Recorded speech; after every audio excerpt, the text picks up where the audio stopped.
Okay, so hello, grade 9. Welcome to our next lesson. Today, we'll explore a new and exciting topic called the electromagnetic radiation, or also known as the EMR.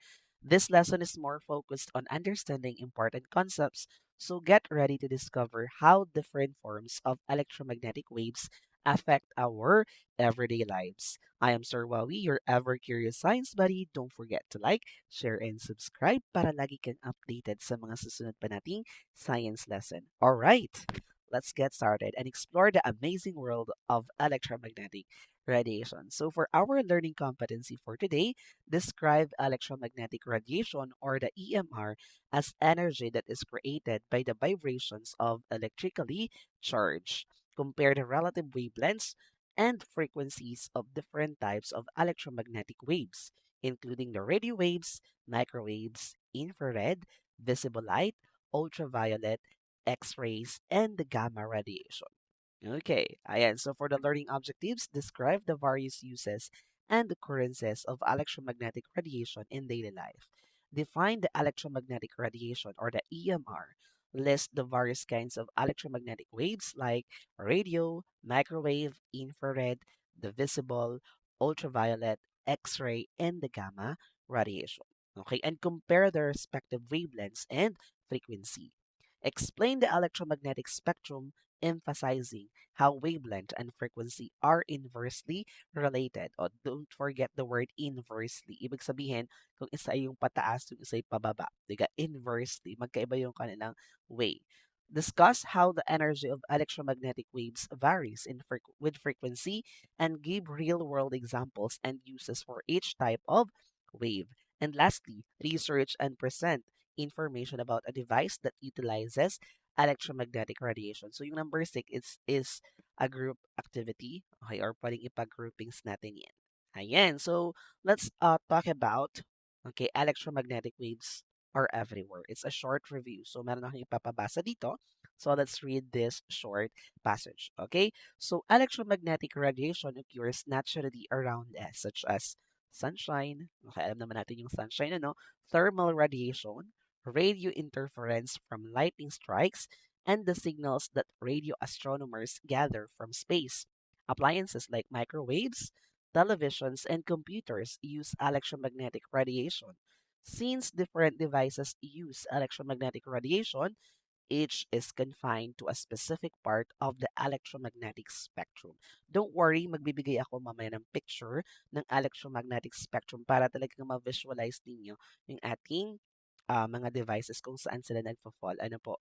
And then engineers decide what part of the electromagnetic spectrum to use, depending on where the device will best work and what is allowed by regulation. So dito mga anak is, ang ibig sabihin lang yan, okay, ang electromagnetic radiation daw ay nasa paligid lang natin araw-araw. Galing ito sa araw, okay, kidlat at kahit sa kalawakan mga anak. And then, yung electromagnetic radiation din natin, ginagamit din ito ng mga devices like cellphone, TV, computer, and microwave para sila ay gumana. Okay, so iba't iba po mga anak yung ating type ng electromagnetic waves. Kaya iba-iba rin yung gamit nila. Okay, so para siyang, okay, imagine na lang natin mga anak, yung electromagnetic spectrum as a highway. Nakita na kayo ng highway, daan ng mga sasakyan with many lanes. So some vehicles travels in one lane, di ba? Others travel in different lanes.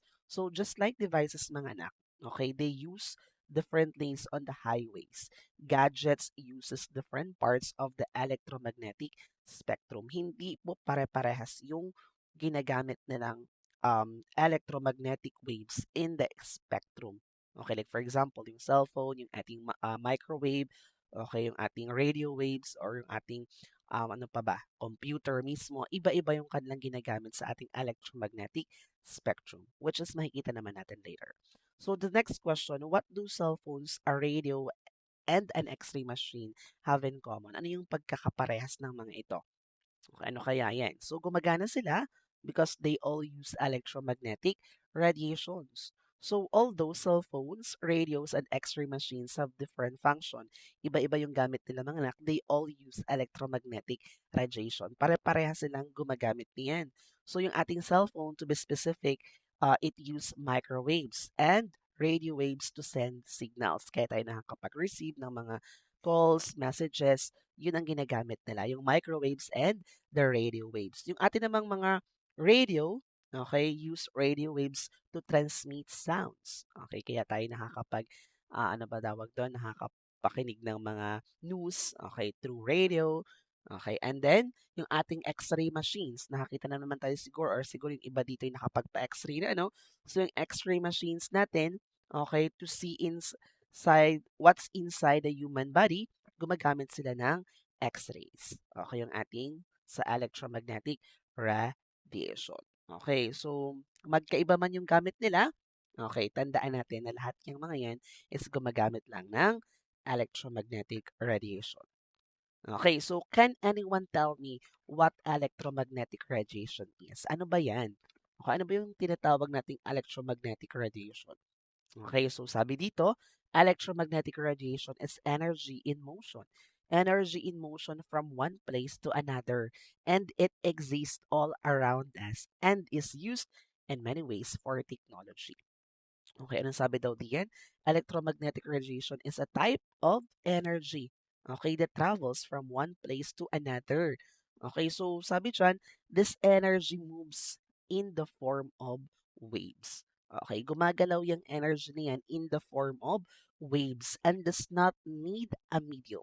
Ito yung ano dito sa atin. Ito yung medyo unique sa electromagnetic waves. Okay, siya yung type ng energy na hindi niya kailangang gumamit ng medium para siya yung makapag-travel, okay, or mai-transmit in other place. Okay, kasi 'di ba, yung ating let's say sound, okay, yung sound natin gumagamit yan ng medium para makapag-travel. Okay, it's either a solid, liquid, or gas. Pero yung ating electromagnetic radiation, a type of energy na hindi na niya kailangan ng medium like air or water to travel. Okay, this is why sunlight can travel through the vacuum of space and reach Earth. Kaya nga yung sunlight natin mga anak, okay, nakakarating siya sa Earth. Okay, though sa space natin is an example of a vacuum or an empty space, mostly sa space, nakakarating pa din siya sa planet Earth kahit walang medium. Okay, na pwedeng mag-transmit sa kanya para siya ay makapag-travel. Okay, nakukuha natin. Ayan. So, next, definitely, yung light natin as an example of electromagnetic wave. Okay, kaya na hindi niya kailangan ng medium para siya makapag-travel. Okay. Imagine na lang natin na anak na imagine throwing a message through the internet. The message travels from one device to another. Okay, similarly, electromagnetic radiation carries energy from one place to another. Okay, so ang daming gamit ano, without electromagnetic waves, hindi natin ma-enjoy ngayon yung internet, okay, yung ating mga cellphones, okay, yung mga social media natin ngayon, hindi natin to ma-enjoy without it. Okay, and then, but what does it look like? O, nakita na natin, what does it look like? Ano bang hitsura niyan? Okay, ng ating electromagnetic radiation. Okay, so dito sa atin, okay, electromagnetic travels in the form of waves. Para siyang waves, right, mga anak? Okay, it looks like a wave. Okay, so these waves have properties. May mga properties yan, mga anak, yung wave na nakikita natin. Meron yang properties like wavelength, frequency, the amplitude, and energy. Okay, so although we cannot see most electromagnetic waves, hindi natin talaga nakikita mostly, ano po, they behave like waves moving through space. Tatandaan natin, they behave like waves. Okay, yung electromagnetic na radiation natin, gumagalaw siya na parang alon. Okay, and then karamihan sa mga electromagnetic waves, hindi natin nakikita. Ngunit, okay, yung kanyang movement, katulad din ng alon. Okay, na-imagine natin yung alon. Nabi-picture out natin. Okay, sige. Next. Which electromagnetic wave has the longest wavelength? Which electromagnetic wave has the shortest wavelength? Actually, ito naman natin ay ma-realize later, but tinanong ko muna sa ating motivational questions. So, which electromagnetic wave has the longest wavelength? Okay, and then electromagnetic wave has the shortest wavelength. Okay, so dito mga anak, okay, among all the electromagnetic waves, ito ang tatandaan. Okay, Radio waves has the longest wavelength and gamma rays has the shortest wavelengths. Okay, so ano ba sir yung wavelength? Ang wavelength mga anak, it refers to the distance between two identical points in a wave such as the crest, okay, and crest to crest. Okay, so makikita naman natin yung structure later ng parts, okay, ng waves or yung pinaka-structural anatomy, okay, ng waves. Ano, doon natin titingnan yung mga parts like crest, okay, peak, okay, so and so on. So sa electromagnetic spectrum natin mga anak, tandaan lagi na yung radio waves natin yung may pinakamahabang wavelength. At ang gamma rays natin yung may pinakamaikling wavelength. Okay? Sige. Next, what happens to the energy as the wavelength decreases? Anong nangyayari daw sa energy?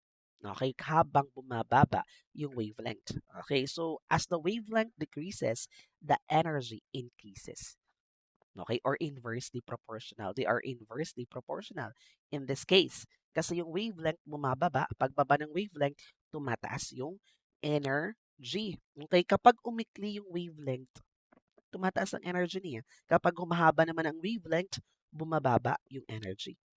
Okay, kaya ang gamma rays, okay, yung kanina natin, balikan natin dito sa slide. Yung gamma rays, okay, ay napakataas ng energy niya. Okay, at habang ang radio waves naman, yung may pinakamababang energy. Though ang radio waves mahaba yung kanyang wavelength, mababa naman yung kanyang energy. Ang gamma rays, maikli man yung kanyang wavelength, pero napakataas ng kanyang energy. Okay, next.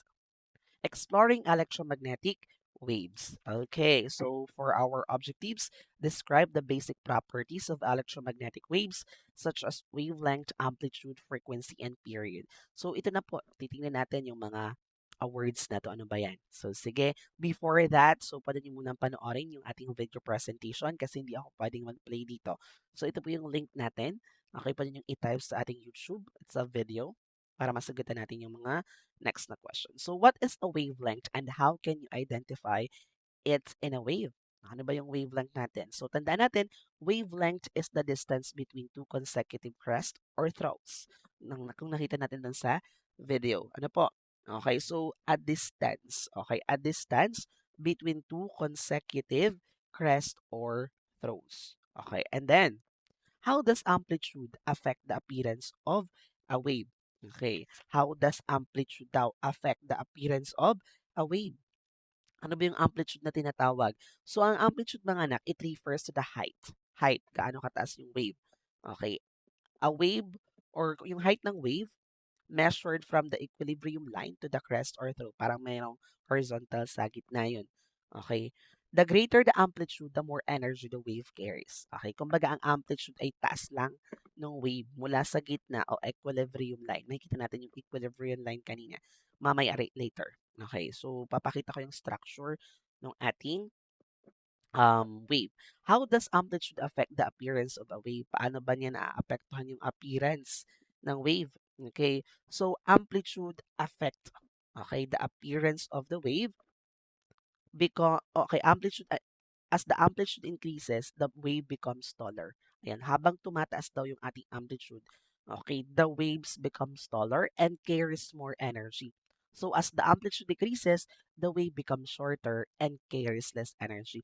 Kumbaga, they are directly proportional. So dito, pag yung amplitude tumaas, nagiging mas mataas yung wave, okay, and then ibig sabihin nun, mas madami rin yung energy.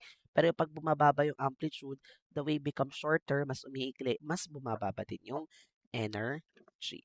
Okay, next. What is the difference between frequency and period? Ano naman yung kaibahan ng frequency and period mga anak? So yung frequency natin mga anak is the number of waves. Gaano ba kadami yung waves that pass a point in 1 second? In 1 second, tatandaan natin. While period is the time. Okay, yun naman yung time na kailangan natin to complete one full wave cycle. Ito po, frequency versus period. Yung frequency natin, the number of waves per second, while yung period is the time for one wave cycle. Para matapos yung isang wave, gaano ka, yun yung period. Okay, next. Okay, so this is the wave structure para mas magets natin mga anak. So this is the peak. Okay, the peak. Okay, this is the peak. This is the wavelength that I'm talking about.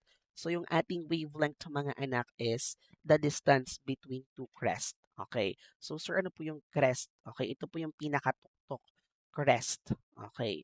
And then, this one is throw. Yung ating crest, pwede rin nating tawaging peak. Okay? Okay, the distance. So, ibig sabihin, yung wavelength natin is the distance, okay? The distance, okay, between two peak, okay, or crest. And then yung ating crest naman, the highest point of a wave, pinakamataas. So, paano naman yung parang umuumbok pababa? Hindi, crest po ba yun? Hindi po. Okay, yun yung pinaka-opposite ng crest, the throw. Okay, sa baba naman yun. Ano? So, yung throw naman, the lowest point of the wave. Kung ang peak or crest, the highest point of the wave, yung throw natin is the lowest point of the wave. And then, yung ating wavelength, yun nga yung ating distance between two crests. Okay, what about amplitude, sir? Nabanggit natin height. Diba? Ito naman yung height. And then yung line is the equilibrium line. Okay, ito naman, di ba sinabi natin kanina that when amplitude increases sa pagtaas nung height ng wave, pagtaas din ng energy. Okay, energy nung ating um, what do you call this? Pagtaas din ng energy nung ating electromagnetic radiation or wave. Okay, so pagbaba naman ng amplitude, pagbaba ng energy. Okay, so ito lang yung mga tatandaan nating parts. The crest or the peak, the wavelength, the amplitude, and the throw. Okay, so those are the parts of, okay, the wave structure. Ayan, so sa electromagnetic wave ha. Okay, next. Tandaan natin yung mga yan. Again, ano nga po yung peak natin? Before ako mag-proceed, baka may nalilito pa. Yung peak natin or crest ha, C-R-E-S-T, yun yung pinakamataas na bahagi. Yung throw, pinakamababang bahagi. Yung wavelength, haba ng isang wave, okay, mula doon sa in between of the two crest. Okay, and then amplitude is yung taas ng wave. Nakuha. So, taas ng wave mula sa equilibrium line. Kakaintindihan. Okay, so wavelength is the distance between waves, amplitude is the height, frequency is the number of waves. Hindi ko pala nakita, napaliwanag yung sa frequency. The number of waves, ilan ba yung waves na nabuo dyan? Okay, bibilangin lang natin. Ano po? Yun po yung frequency. Period is the amount of time it takes a wave to cure. Kung gaano, yun yung cycle, kung gaano kahaba or natapos yung isang cycle of wave. Okay, the period. So for our activity number 2, unlocking vocabulary, mag-unlock muna tayo ng mga vocabulary this time. Okay, so instructions, read the definition carefully and identify the correct term. Rearrange the jumbled letters to form the correct word. Okay, so sige po. Ayan. So, a type of energy transfer by way of varying electric and magnetic fields. It's electromagnetic radiation. Okay, so electromagnetic radiation, mga anak, or the EMR, is a form of energy. Tatandaan natin, a form of energy that travels through space in the form of waves. Okay, so these waves are created by, paano ba sila na-create? By changing electric and magnetic fields. So EMR can travel even in a vacuum or empty space. Meaning, or ang ibig sabihin nun, it does not need air, water, or gas, or any material to move. Okay. So para siyang Wi-Fi signal. Hindi natin ito nakikita pero nakakapagpadala ito ng impormasyon mula sa router papunta sa cellphone o laptop na ginagamit natin. Okay. Next, the range of frequencies of electromagnetic radiation. The range. Correct. It's electromagnetic spectrum. Ano naman yung tinatawag nating electromagnetic spectrum? So, the electromagnetic spectrum is the complete range. Makikita natin later yung overall picture para ma-visualize niyo talaga. The overall range of all electromagnetic waves arranged according to the wavelength and frequency in order kung sino yung may pinakamataas yung frequency, pinakamababa yung energy, pinakamahaba ang wavelength, naka-arrange doon. Okay? So it includes radio waves, microwaves, infrared, visible light, ultraviolet, X-rays, and the gamma rays. Okay, so tandaan natin, ang electromagnetic spectrum ay parang malaking pamilya. Parang family ng lahat ng electromagnetic waves na naka-arrange. Kung sino yung pinaka-panganay, bunso, okay, naka-arrange siya dyan. Okay, next. Okay, we have a disturbance to electric and magnetic fields which propagates through space and repeats in time. Okay, the frequency and space. wavelength. The electric and magnetic fields are perpendicular to one another. Okay, so sige, it's electromagnetic waves. Okay, so electromagnetic waves, okay, are disturbances. Yan parang disturbances, parang ripples din ano, made by electric and magnetic fields. Parang imagine mo na lang, para siyang disturbances.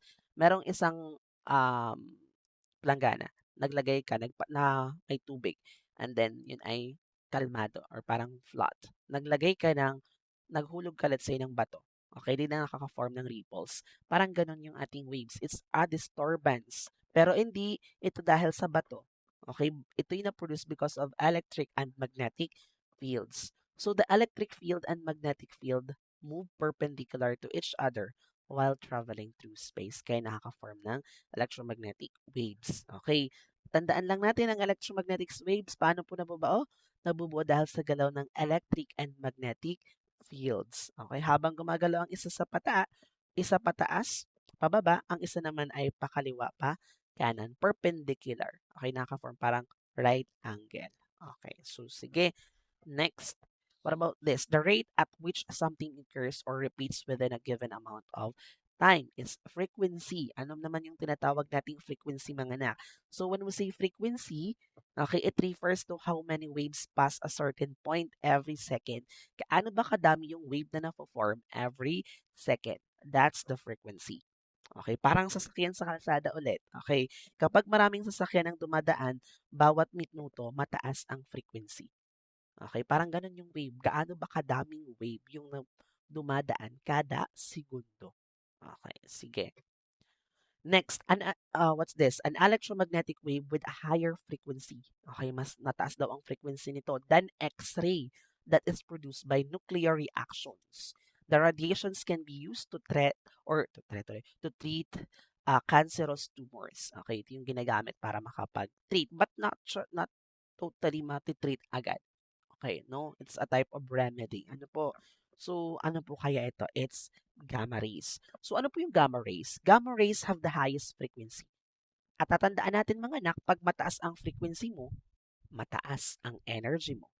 Pero, mababa ang wavelength mo. Kung titingnan natin later kanina sa question, gamma rays has the shortest wavelength. Okay, 'di ba? Siya yung may pinakamababang wavelength pero napakataas ng kanyang frequency. Mataas din ang kanyang energy. Okay. Next, what about this? An electromagnetic wave with slightly higher frequency than microwave. It is still visible to the human eye and used for transmitting heat. Visible pa din daw siya. It is still invisible. What do you mean by invisible? Hindi natin siya nakikita to the human eye and used for transmitting heat. So ano po ba yan? It's infrared, no? So ang ating infrared, okay, infrared waves have frequencies higher than microwaves but lower than visible light. Okay. They are commonly associated with heat. Okay? So kapag inilapit mo ang kamay mo sa apoy at naramdaman mo yung init, infrared radiation. Okay? Ang isa sa mga dahilan nito. Okay, parang napaka-ano naman 'no, karaniwan nating nai-encounter pero hindi natin alam yung pinaka, tawag. So next, a low frequency electromagnetic wave of a frequency used for long distance communication. Tandaan niyo yung mga words na nai-encounter natin, used for long distance communication. Correct, it's microwaves. Okay, so yung ating microwaves, ginagamit siya sa mga communication systems like radar and even in microwave ovens. Okay, they can travel long distances. Okay, and carry information efficiently. Okay, so parang delivery rider ito. Mabilis nitong dinadala ang impormasyon mula sa isang lugar papunta sa iba. Okay, yun yung ating microwaves. Di ka kaya talagang ano to sa ano ng radar. Pag sa radar, mabilis makadetect, di ka? Okay, next. Okay, so next we have a low frequency electromagnetic wave of a frequency used for long distance communication. And long distance communication, ano naman po yan? It's correct, radio waves. So radio waves have the longest wavelength. Ito yung may pinakamahabang wavelength and the lowest frequency in the electromagnetic spectrum. Though mahaba yung kanyang wavelength, siya naman yung may pinakamababang energy. And saan po siya ginagamit, yung radio waves? They are widely used for radio and television broadcasting. Okay, so yun po yung kanyang mga uses. Ayan. So next, what about this one? An electromagnetic wave with a slightly higher frequency than visible light. It is used for devices such as black lights and is absorbed from sunlight to cause sunburn. Okay, it's ultraviolet, okay, or UV. So ultraviolet waves have frequencies higher than visible light. Okay, they help the body produce vitamin D. Tatandaan natin. But too much exposure can cause sunburn. Okay, wag naman sobrahan. Ano po? So ang tandaan lang, ang ultraviolet rays natin ay nanggagaling mismo sa araw. Nakakatutulong ito sa paggawa ng vitamin D. Ngunit maaaring pwedeng magdulot ng sunburn kapag sobra naman yung exposure natin. So next, an electromagnetic wave with slightly higher frequency than infrared that we can see. It allows us to see colors. O kaya tayo nakakita ng mga colors na piperceive ng ating mga mata. Okay. So it's the ano po yan? It's visible light. So, ang visible lights natin is the only part ha, of electromagnetic spectrum that can be seen by the human eye. Lang yung ating nakikita. Ano? It allows us to see colors and objects around us. Oh, thank you so much, visible light. Kaya na-appreciate natin yung wonders of the world because of the visible light. Okay, next, the distance between subsequent features of the electromagnetic waves such as wave crest. Ano naman to? Distances ha? Kanina pa lang natin to pinag-usapan. Distance between subsequent features of electromagnetic waves such as the crest or the peak. Correct. It's the wave lengths. Okay. Two distances lang naman yan. Okay, between two crests. Next, what about this one? An electromagnetic wave with a slightly higher frequency than ultraviolet radiation. X-rays are responsible for X-ray machines, okay, that allows us to see through skin. Kaya nakikita na yung nasa loob natin. Okay, ano kaya to? Ayan, so X-rays, napaka-obvious ano? So X-rays have very short wavelengths. Pero though mas short ang kanyang wavelengths, mataas naman yung kanyang energy. But hindi siya yung may pinakamataas ang energy as electromagnetic spectrum. Okay, they can pass through soft tissues but are absorbed by bones, making them useful in medical imaging. Kaya ginagamit siya sa medical imaging, especially pag tayo magpapa-X-ray. X-ray mismo yung term. Ano po? Ayan. Sige. So, tandaan lang natin, okay, doon sa ating mga, um, what do you call this? Vocabulary. Okay, tandaan natin na habang tumataas ang frequency, tumataas din ang energy. At habang humahaba naman ang wavelength, bumababa naman ang frequency. So, bawat type ng ating electromagnetic wave ay may kanya-kanyang uses or gamit sa ating pang-araw-araw. May question ako. Ano yung electromagnetic wave na tumutulong sa atin para tayo makakita ng colors and mga objects around the world? Correct. It's the visible light. And the visible light is the only electromagnetic wave that we can see. Okay, or napiperceive ng ating mata. Okay, so proceed na tayo sa activity number 3. Okay, so ito na po mga anak. This is the complete electromagnetic spectrum. Okay, the complete range of all types of electromagnetic waves are arranged according to their frequency or wavelength. So tandaan natin mga anak kanina, okay, habang tayo nagdi-discuss ng mga vocabulary words, okay, habang tumataas, tingnan natin yung frequency. Okay, tandaan natin na habang tumataas yung frequency, okay, tumataas din ang energy. Tatandaan natin, pag tumataas ang frequency, tumataas din ang energy. Okay, so from this one, okay, this part, okay, ito yung may pinakamababa yung frequency, and this one is the part is the highest frequency. So, ano pong wave, okay, or ano pong electromagnetic wave ang may pinakamababa ang frequency? It's the radio waves. Tatandaan natin. Ang may pinakamataas ang frequency, it's the gamma rays. Pero yung may pinakamahabang wavelength, ano nga po yung wavelength? The distance between two crests. Siyempre, radio waves yung may pinakamahabang wavelength. Ano naman yung may pinakamaikling wavelength? It's the gamma. Okay, the gamma rays. But though, mababa yung kanilang wavelength, mataas naman yung kanilang energy and frequency. Okay, another. Ano yung electromagnetic wave na visible sa ating mga mata? Correct, it's the visible light. Okay. So, visible light. So, parang ganito lang yung mga anak. Microwaves or the microwave has shorter wavelength compared to radio waves, but higher frequency compared to radio waves and higher energy compared to radio waves. Next, infrared, okay, has shorter wavelength compared to microwave, but higher energy and frequency compared to microwave. Okay, another, visible light has shorter wavelength compared to infrared, microwave, and radio waves, but higher energy and frequency compared to infrared, microwave, and radio waves. Next, ultraviolet has shorter wavelength but higher frequency and energy compared to visible light, infrared, microwave, and radio waves. X-ray has shorter wavelength compared to ultraviolet, visible light, infrared, microwave, and radio waves, but higher frequency and energy. Okay, lastly, gamma rays has the shortest wavelength, but has the highest energy and frequency compared to X-ray, ultraviolet, visible light, infrared, microwave, and radio waves. May nanalo na, the gamma rays. Okay, so let's continue our discussion. So, in-skip ko na yung ibang mga activity kasi yun naman ay grouping. So, binigay ko na sa inyo mga teacher para may trail pa naman yung ating discussion. So, makinig na lang kayo dito para may maisagot kayo dun sa ating mga group activities. Ano? So, dito sa ating point of discussion, we will just discuss the electromagnetic radiation, the wavelength, its frequency, and its uses. Ano po? So, since na-flash ko na naman sa inyo yung illustration or visual ng electromagnetic spectrum. Let's start with radio waves. Okay, so radio waves, ito yung electromagnetic wave na may pinakamahabang wavelength pero napakababa ng frequency and energy.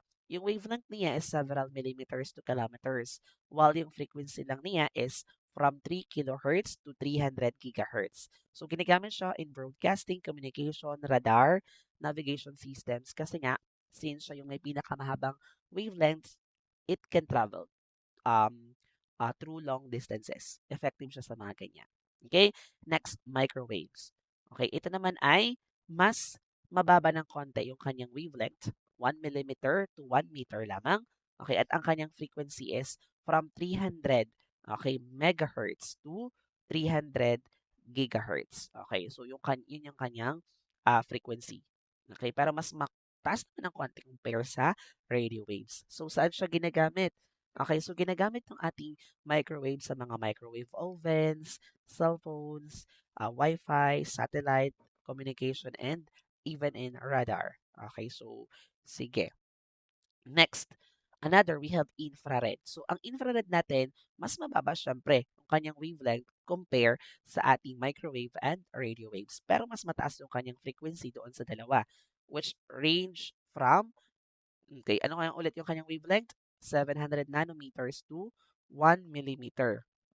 While yung kanyang frequency is from 300 gigahertz to 430 terahertz. Okay, so mas mataas yung kanyang frequency and energy compared doon sa dalawa. Pero mababa yung wavelength na niya compared doon sa naunang dalawa. Okay, so uses heat radiation, night vision, okay, night vision devices, remote controls, infrared photography. Okay, so ginagamit ito sa mga heat lamps, even in heat lamps, okay, thermal cameras, at remotes. Okay, kasi they are associated with heat energy. Okay, infrared waves are produced by vibrating atoms and molecules. Okay, next we have the visible light. Mas mababa yung kanyang wavelength compared dun sa tatlo, infrared, okay, the microwave and radio waves from 400 to 700 nanometers, while yung kanyang frequency mas mataas naman compared dun sa tatlo, which range from 400 terahertz to 750 terahertz. Okay, ginagamit ang visible light for illumination, photography, and optical communication. And yung pinaka-best gift nito is para sa mata natin kasi nai-enjoy natin yung mga paligid because we see colors because of visible light. Okay, next we have ultraviolet radiation. Okay, so ano naman yung ultraviolet radiation natin? Okay, ito naman yung waves na may higher energy compare sa visible light. Okay, pero mas mababa yung kanyang wavelength compare sa visible light which range from 10 to 400 nanometers. Yung kanyang frequency is from 750 terahertz to 30 petahertz. Okay, at ginagamit naman siya for sterilization, fluorescent lighting, tanning beds. Okay, alam niyo na may naaalala ko sa tanning beds yung nanood ako ng Final Destination, yung na A1 siya sa loob. Yung ano. Okay, forensic analysis ginagamit din to. Okay. Next, we have X-rays. Okay, so ang X-rays naman are used in medicine, okay, to view bones and internal structures of the body. Mas mababa yung kanyang wavelength compare sa ultraviolet, which range from 0.01 to 10 nanometers, pero mataas yung kanyang frequency and energy, which range from 30 petahertz to 30 exahertz. Okay? And then, ginagamit naman siya sa medical imaging, X-ray nga, airport security screening. Kung na-experience natin, even sa mga pantalan, ginagamit din ito for screening, security screening, material analysis. And then, gamma rays. Okay, ang wavelength naman niya is sobrang napakababa. Mas mababa siya or siya yung may pinakamababang wavelength, less than 0.01 nanometers. Okay, pero siya yung may pinakamataas ang frequency and energy which greater than 30 exahertz. Okay, so ginagamit siya for cancer treatment, nuclear medicine, sterilization, astrophysical observation. Okay. Okay, so now let's proceed on the formative assessment. So madali lang naman to. Okay, meron tayong this part and then the next part is multiple choice lamang. Ano? So the first question, arrange electromagnetic waves in the electromagnetic spectrum from highest to lowest energy. Highest to lowest energy. Alin yung may pinakamataas ang energy? Let's start with gamma rays. Okay, so next is X-rays, ultraviolet, visible light, infrared, microwaves, and radio waves. Tama ba kayo? Okay, so sunod naman, arrange electromagnetic waves in the electromagnetic spectrum from longest to shortest wavelength. Shortest ha? Okay, from longest to shortest. Yung may pinakamahaba, radio waves. Sunod ay microwaves, infrared, visible light, ultraviolet, X-rays, and the gamma rays with the shortest wavelength. Tama ba kayo? Okay, so first question. If Rick is talking on his cell phone, what type of electromagnetic wave is his cell phone using to connect and communicate? Gamma rays, microwaves, radio waves, or visible light? Correct. It's microwaves, mga anak. Ano? So, cell phones use microwaves to send signals between devices and cell towers. Okay, yun naman ay nakita natin sa discussion natin. Next, a thunderstorm has just passed and the sun is coming out. Maria is at the school or at the school track field and she observes a rainbow at a distance. Nakakita na kayo ng rainbow? What type of electromagnetic wave is causing this phenomena? Okay. A. Infrared waves or rays, ultraviolet waves, X-rays, or the visible light. Correct. It's the visible light. Ano letter? D. Okay, the visible light or the rainbow forms when sunlight is reflected, and dispersed by water droplets. Okay, next. You are going on a vacation during summer to Boracay and you pack some sunscreen to protect your skin from a sunburn. The sunscreen is protecting your skin from which electromagnetic wave? Radio waves, X-ray, ultraviolet light, gamma rays. Correct. It's ultraviolet light. Okay, so tandaan natin, sunscreen helps protect the skin from harmful UV radiations that comes from the sun. Jimmy is doing a poster of the electromagnetic spectrum and he needs to show the relationship between the frequency and wavelength of the electromagnetic spectrum waves. Which statement best describes that relationship? Letter A, the wavelength decreases as the frequency decreases.